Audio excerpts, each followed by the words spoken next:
I remember though how it was almost a day-by-day improvement and how hard he worked to get back.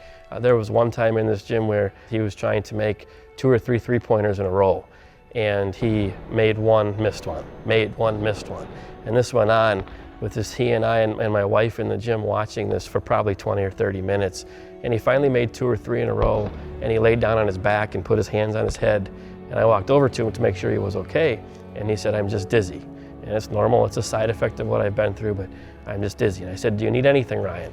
And he said, "I need one thing, do not tell my parents." And I remember at that moment how, as much as he was struggling, he was more worried that his parents were going to worry about him than actually what he was going through. And for somebody who's going through that to be more worried about the people he loves than himself, said everything I needed to know about Ryan Dieringer. We went to the state tournament. I stayed back for a day to work, so Derek went down with the boys. On the way out of one of the sessions, the night session, Ryan was limping. And I remember asking him what's wrong, and he said, "My leg really hurts, my hip really hurts." We had to leave the games early. That's not Ryan. He watches every sporting event until the bitter end. So we got back to the hotel, and he kept fidgeting. He couldn't get comfortable, and finally he was in tears. You know, we spent the day in urgent care, the evening in the ER. We never made it back to Madison. And over the next 3 or 4 weeks, they started to run some tests, and at first you heard that it might be a cyst, to the point where on a Friday in April, his mom and dad called me and they said, "Hey, could you do us a favor and get Ryan in your office, because we have to tell him that he has cancer."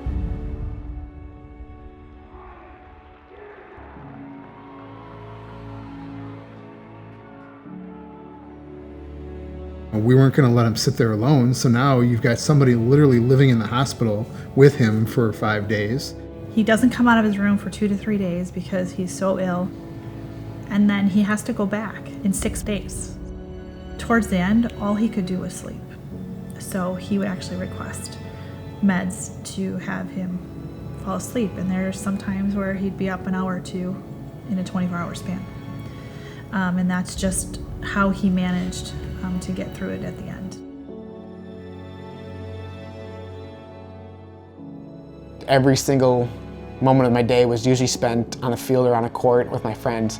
I could still participate for a while, but often it was either laying down because I was nauseous or I was in the hospital getting treatment, and it really took away part of what I loved to do.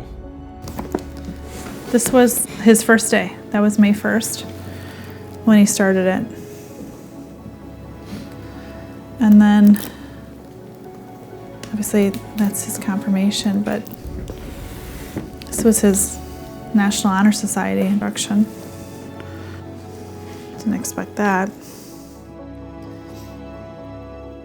I mean, your life falls apart, right?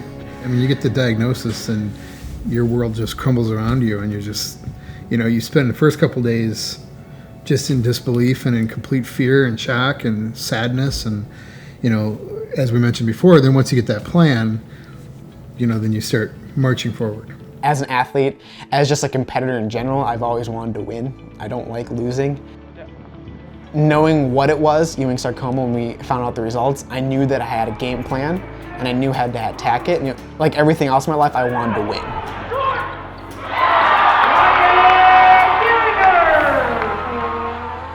He's a 3-sport star when it comes to soccer, basketball, baseball, but I always tell people he's a much better person.